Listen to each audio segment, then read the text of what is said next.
ಸ್ನೇಹಿತರೆ ನಮಸ್ಕಾರ. ರಾಜ್ಯದಲ್ಲಿ ರಾಜಕೀಯದಲ್ಲಿ ದೊಡ್ಡ ಬದಲಾವಣೆ ಆಗಿದೆ. ಹೌದು, ಡಿ ಕೆ ಶಿವಕುಮಾರ್ ಹೊಸ ಸಿಎಂ ಬಂದ ತಕ್ಷಣವೇ ದೊಡ್ಡದಾದಂತಹ ಬದಲಾವಣೆಗಳನ್ನ ಮಾಡ್ತಿದ್ದಾರೆ. ಹೊಸದಾಗಿ ಘೋಷಣೆಗಳನ್ನ ಮಾಡ್ತಿದ್ದಾರೆ.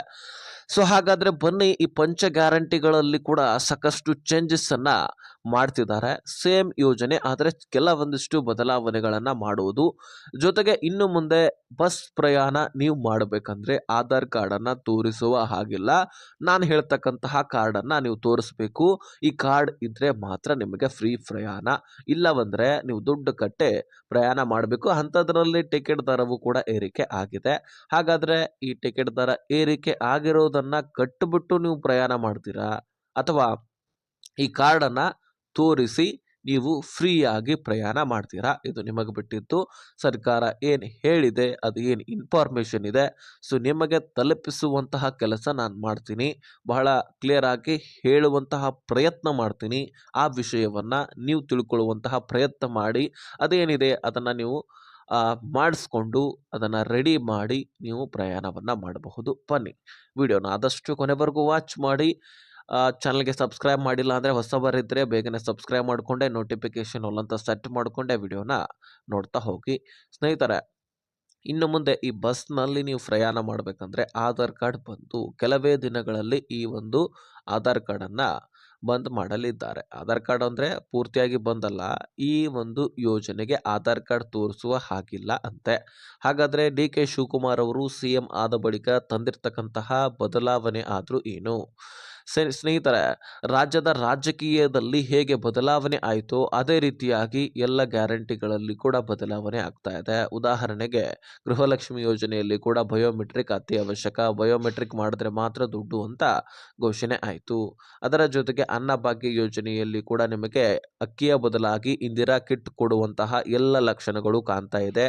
ಅತಿ ಶೀಘ್ರದಲ್ಲಿ ಇದರ ಬಗ್ಗೆ ಮಾಹಿತಿ ಕೂಡ ಸಿಗಲಿದೆ. ಇನ್ನು ಈ ಶಕ್ತಿ ಯೋಜನೆಯಲ್ಲಿ ಕೂಡ ದೊಡ್ಡ ಬದಲಾವಣೆ ಆಗುವಂಥದ್ದು. ಸೊ ಹಾಗಾದರೆ ಈ ಶಕ್ತಿ ಯೋಜನೆಯಲ್ಲಿ ಏನು ಬದಲಾವಣೆ ಆಗ್ತಾ ಇದೆ ಅಂತ ನಾವು ನೋಡೋದಾದರೆ, ನಿಮಗೆ ಶಕ್ತಿ ಸ್ಮಾರ್ಟ್ ಕಾರ್ಡನ್ನು ವಿತರಣೆ ಮಾಡಲಿದ್ದಾರೆ. ಅಂದರೆ ಫ್ರೀಯಾಗಿ ಎಲ್ಲ ನೀವು ಅದಕ್ಕೆ ಅಪ್ಲೈ ಮಾಡಬೇಕಾಗತ್ತೆ, ಆಗ ಮಾತ್ರ ನಿಮಗೆ ಫ್ರೀಯಾಗಿ ಕೊಡುವಂಥದ್ದು. ಇನ್ನು ಈ ವಿದ್ಯಾರ್ಥಿಗಳಿಗಂತೂ ನಿಮಗೆ ಗೊತ್ತಿದೆ, ಫ್ರೀಯಾಗಿ ಬಸ್ ಪಾಸನ್ನು ಕೊಡುವಂಥದ್ದು. ಹೆಣ್ಮಕ್ಕಳಿಗಂತೂ ಫ್ರೀ ಇದೆ. ಇನ್ನು ಎಲ್ಲ ವಿದ್ಯಾರ್ಥಿಗಳಿಗೆ ಫ್ರೀ ಬಸ್ ಪಾಸನ್ನು ಕೊಡುವಂತಹ ವ್ಯವಸ್ಥೆಯನ್ನು ಡಿ ಕೆ ಶಿವಕುಮಾರ್ ಅವರು ಮಾಡಲಿದ್ದಾರೆ ಎನ್ನುವಂತಹ ಮಾಹಿತಿ ಸಿಗ್ತಾ ಇದೆ. ಕಾಯ್ದು ನೋಡಬೇಕು ಅತಿ ಶೀಘ್ರದಲ್ಲಿ ಏನೇನು ಮಾಡ್ತಾರಂತ. ಸೊ ಬಂದ ತಕ್ಷಣವೇ ಅಚ್ಚರಿಯ ಬೆಳವಣಿಗೆಗಳು ಕಾಣ್ತಾ ಇದೆ ಸಿಎಂ ಆದ ಬಳಿಕ. ಸೊ ಇನ್ನೇನು ಗ್ಯಾರಂಟಿ ಯೋಜನೆಗಳು ಎಲ್ಲವೂ ಕೂಡ ಬದಲಾವಣೆ ಆಗಿದ್ವು, ಮತ್ತೆ ಅದರಲ್ಲಿ ದೊಡ್ಡದಾಗಿ ಬದಲಾವಣೆ ಆಗ್ತಾ ಇದೆ.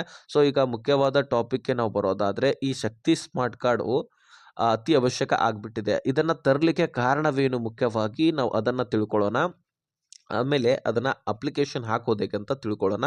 ಸ್ನೇಹಿತರೆ, ಇದನ್ನು ತರಲಿಕ್ಕೆ ಕಾರಣವೇನಪ್ಪ? ಆಧಾರ್ ಕಾರ್ಡ್ ಮೇಲೇ ಇದನ್ನು ಪ್ರಯಾಣವನ್ನು ನಡೆಸಬಹುದಾಗಿತ್ತು. ಆದರೆ ಬೇರೆ ರಾಜ್ಯದ ಮಹಿಳೆಯರು, ಉದಾಹರಣೆಗೆ ನಮ್ಮ ಪಕ್ಕದ ರಾಜ್ಯ ಮಹಾರಾಷ್ಟ್ರದಿಂದ ಬರ್ತಕ್ಕಂತಹ ಮಹಿಳೆಯರು ಇಲ್ಲಿ ಬಂದು ಫ್ರೀಯಾಗಿ ಓಡಾಡ್ತಕ್ಕಂಥದ್ದು. ಆಧಾರ್ ಕಾರ್ಡನ್ನು ಅಪ್ಡೇಟ್ ಮಾಡಿಕೊಂಡು ಇಲ್ಲಿಯ ಒಂದು ತಿದ್ದುಪಡಿ ಮಾಡಿಕೊಂಡು ಇಲ್ಲಿಯ ಒಂದು ಬಸ್ಸನ್ನು ಪ್ರಯೋಜನವನ್ನು ಪಡ್ಕೊಳ್ತಾ ಇದ್ದಾರಂತೆ.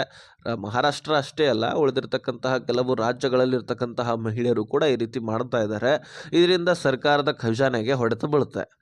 ಸೊ ಹೀಗಾಗಿ ಏನು ಮಾಡ್ತಾ ಇದೆ ರಾಜ್ಯ ಸರ್ಕಾರ ಅಂದರೆ, ಶಕ್ತಿ ಸ್ಮಾರ್ಟ್ ಕಾರ್ಡನ್ನು ಜಾರಿ ತರ್ತಾ ಇದೆ. ಇಲ್ಲಿ ಏನಾಗುತ್ತೆ, ಶಕ್ತಿ ಸ್ಮಾರ್ಟ್ ಕಾರ್ಡನ್ನು ಮಾಡಿಸ್ಬೇಕಂದ್ರೆ ನಿಮ್ಮ ಆಧಾರ್ ಕಾರ್ಡ್ ಕೂಡ ಬೇಕು, ಪ್ಯಾನ್ ಕಾರ್ಡ್ ಕೂಡ ಬೇಕು, ಜೊತೆಗೆ ನಿಮ್ಮ ಶಾಶ್ವತ ವಾಸಸ್ಥಳ ಪ್ರಮಾಣ ಪತ್ರ ಬೇಕಾಗತ್ತೆ. ಸೊ ಇವು ಅಷ್ಟೇ ಅಲ್ಲದೆ ಇನ್ನೂ ಹೆಚ್ಚುವರಿ ಡಾಕ್ಯುಮೆಂಟ್ಸ್ಗಳನ್ನು ಕೂಡ ಕೇಳಬಹುದು. ಯಾಕಂದರೆ ಶಾಶ್ವತ ವಾಸಸ್ಥಳ ಪ್ರಮಾಣ ಪತ್ರ ಯಾಕೆ ಕೇಳ್ತಾ ಇದ್ದಾರೆ ಅಂದರೆ, ನೀವು ನಮ್ಮ ಕರ್ನಾಟಕ ರಾಜ್ಯದವರೇ ಆಗಿರಬೇಕು. ಅದು ಈಗೀಗ ತಿದ್ದುಪಡಿ ಮಾಡಿರೋದಲ್ಲ, ನೀವು ಮೊದಲಿನಿಂದನೂ ವಾಸವಾಗಿದ್ದೀರಾ ಅಥವಾ ಈ ಯೋಜನೆಯ ಲಾಭವನ್ನು ಪಡ್ಕೊಳ್ಳಿಕ್ಕೆ ನೀವು ಈ ರೀತಿ ಮಾಡ್ತಾ ಇದ್ದೀರಾ ಅನ್ನುವಂಥದ್ದು ಸರ್ಕಾರದ ಗಮನಕ್ಕೆ ಕ್ಲಾರಿಟಿ ಸಿಕ್ಕಂಗೆ ಆಗುತ್ತೆ.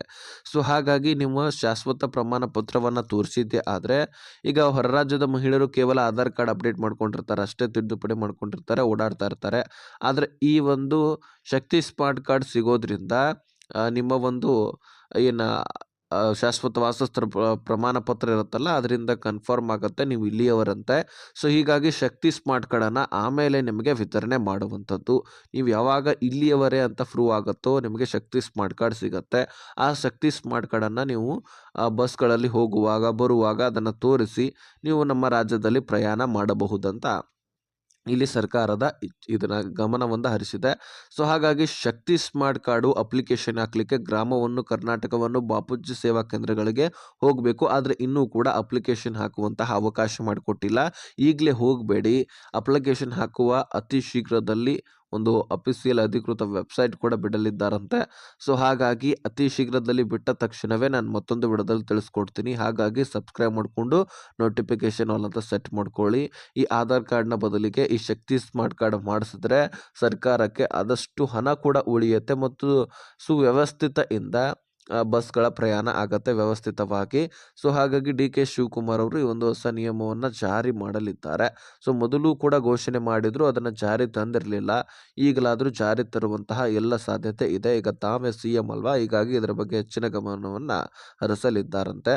ಸೊ ಆದಷ್ಟು ಈ ವಿಷಯವನ್ನು ಎಲ್ಲ ಮಹಿಳೆಯರಿಗೆ ಶೇರ್ ಮಾಡಿ. ಅದರಲ್ಲಿ ಫ್ರೀಯಾಗಿ ಹೆಚ್ಚಾನೆಚ್ಚು ಬಸ್ಗಳಲ್ಲಿ ಹೋಗ್ತಾ ಇರ್ತಾರೆ, ಬರ್ತಿರ್ತಾರೆ ಅಂಥವರಿಗೆ ಈ ವಿಷಯವನ್ನು ಶೇರ್ ಮಾಡಿ ಅವ್ರಿಗೂ ಕೂಡ ಕ್ಲಾರಿಟಿ ಸಿಗಲಿ.